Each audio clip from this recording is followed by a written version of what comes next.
Hello, and welcome to my King of the Hill map, Fallen Roll. If you're wondering about the name, we'll get started with that. It is quite a legacy name at this point. Originally, I had planned this map to be sort of like a Fall Guys aesthetic of, Takeshi's Castle, Wipeout, having a bunch of game show objects where you have bounce pads that you can jump up, and you have death pits that you have to avoid, and saw blades that are spinning around. And there is still some of that there, but it's definitely moved away from that aesthetic and moved towards a more sewer style, which is very heavily inspired by Jinro and the Wolf Brigade, which is a film I quite adore. The animation is quite pretty in that film, but the use of water, the use of the dark, especially in sewer scenes, I think it's quite cool. It's quite cool seeing the gunfights in there, and I wanted to bring some of that into Team Fortress 2. Now, we'll go back to the spawn area first. First and foremost, you'll see that I am using a map pack, a London map pack at that. So we've got the phone box, because you can't not use that, and that's acting as a resupply locker. And we've dotted around a couple things. I'm no environment artist, but I've dotted around a couple things to give you an idea of why the blue team and the red team might be here, why they might be in the sewers of London, how they got here, so you can see this ladder that reaches up. That unfortunately, you can see the skybox, it doesn't work too great at the moment. I could do more work to it, but again, I'm not an environment artist. I just wanted to get something that resembled the area in time for this module's deadline. But yeah, just giving an idea of why each team was here, giving them a cozy enough of a spawn room, how they got into here. You'll see outside, I've placed some cars, and you can see where the cars came from with the moving trains. So they come from train tracks somehow and made their way down. Leave a little bit to the imagination. But yeah, just sort of that red versus blue idea of like, why are we here, as opposed to just having a boxed in sewer area where we're just fighting in, giving some context as to why we are in a box canyon, as it were. So moving out of the spawn, you'll see we have two different doorways. So this is the main path that I'm expecting most players will push down majority of the time. And we're adding some affordance with the river water already, sewer water, whatever you want to call it, really. That's pushing forwards. And as well as this light, that's just helping players push towards this area here and get towards the objective, especially if they've never played the map before. I feel like this just helps push them into the map and to go explore. We've got more lights down there that could lead the play down that way if they want to go down that way of the objective, but we'll push through here for now. And you'll see the wind tunnels, which are one of those originally bounce pads, jump pads that I was going to have, that I've sort of just helped merge in with the map with this dropping water that's creating this waterfall that's gushing wind upwards to propel you up here. And it gets you to the second platform without having to take the other exits, which I forgot to talk about, sorry. There's this other exit here, so if we imagine, you're pushing through here and you want to get up there, there might be a guy holding this up here, and we don't want to have people spawn camping, right? So we'll give another option for players to leave, either through this middle lane, and they can push straight through. Especially if you're heavy, you kind of want to get there as quickly as possible, so you probably would take this route. But there's also this option here to run up the stairs, and then come around this way and flank whoever's holding these angles on you from the spawn. So, now that I've gone over that, we can get back to here. Once you have reached here, and you haven't felt like going all that way, you can push up to the central choke point of the map, which is over here. This gives you a really good view of the point, the central point, so you can really contest this. You can really contest whoever's there from here, and obviously you have height advantage, right? But it's also quite exposed, so you'll see the sightlines here. People from this side. There's obviously a sightline here as well. So it's quite a highly contested area. Like, engineers would love to play here, but it's also highly risky because of the amount of sightlines that you have to be shot from. If we go back a little for now, you'll also see that we've added multiple pathways for people like the scout.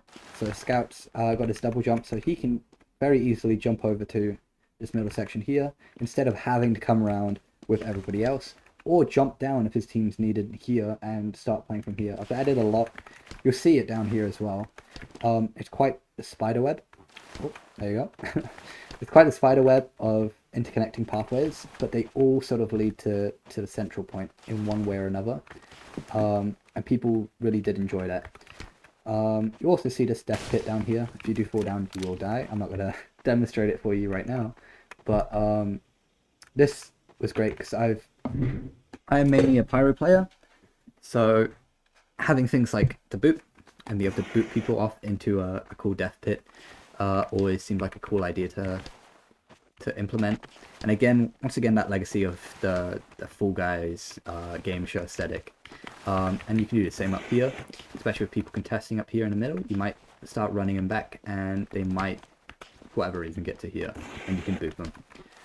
You'll also see, we'll talk about this first. We've got these little sewer bits with ammo packs. Once again, guiding players towards whatever the objective, adding some affordance of, the sewer water is going towards this central bit that's all leading down, which I'll show you in a bit. But also just being a nice place for people like the spy to hide, or potentially somebody's placed an engineer turret and they're trying to sneakily hide here, wait for people to be worried about the turret and come defend it or whatever. It's just a good place for people to hide and take a break from the action, I guess, while still being in an advantageous spot. I've also added these just to give players an easy way to get out. And the health packs that are dotted around, you'll see there are some here and there's some down there. We'll get onto them a bit more later, but we've also added just ways for, oh, I'm struggling, people who don't have a double jump like Scout to get up to these high areas without, rocket jumping or something stupid like that. Once we get to the point here, you will see it used to be very committal. There wasn't this grav lift thing that I've added here now. It used to just be a drop, and you wouldn't, to get back up, you'd have to go all the way around. People didn't quite like that. They found it too committal, which is what I wanted initially, but after, playtests, I did find it wasn't fun, basically, to jump down and have to go backtrack all that way. So we've added this cool little section here that players can use, one, to get a health back if they need it, as well as boost themselves back up to the high ground. So players, characters like the medic can get back to their team, help support them, especially if they're having a gunfight up here, for example. But the way we've balanced it being that, obviously, you spawn into the middle of the central choke point of the map, where there's all these sight lines for people to start shooting at you. And so it's like a high risk, high reward for grabbing these health packs, grabbing and getting to the high ground once again. I do not need help, thank you. As you see on the control point as well, we've got a tiny bit of affordance just to show you where the actual box starts for capturing, as well as adding these trucks and forklifts to give players a little bit of somewhere to hide if there is an engineer playing up here. So they can still have their fun and shoot down on the players down here, but there is a way to defend yourself when you're just trying to cap, for example. You're doing like a solo like cap run, get tension off the point and get people being able to push up whatever's holding here, for example, or get them to drop off if they're holding up here. We'll go back now, and if we just push up from here, I guess, we'll see the saw blade room as well. This is right next to the point, and it's once again got a health pickup. Some people might think it's too many strong health pickups, because they are the largest health pickup next to the control point.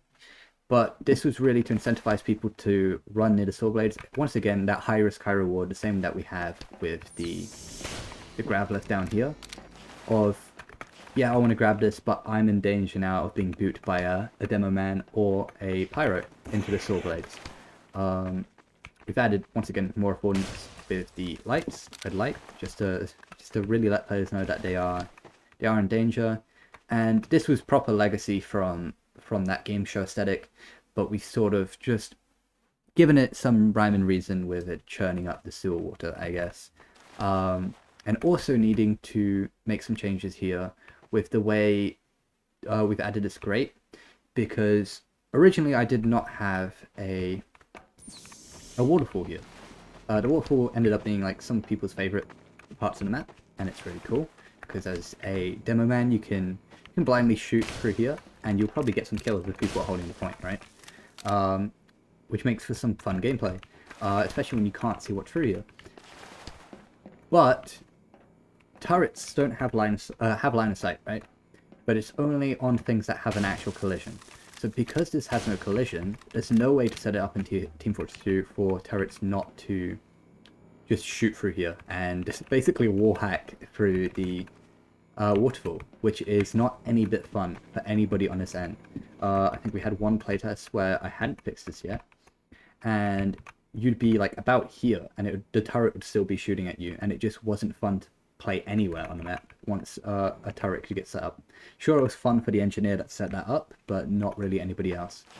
So I've just added this grated section here and just added a collision trigger that basically says you can't place anything here. So you can still play, and you're still strong if you're placing here, because you're controlling this whole section, but it's not as overpowered as it was before when it was here. Engineers are probably going to want to play more up there, or to the front here and control this area here.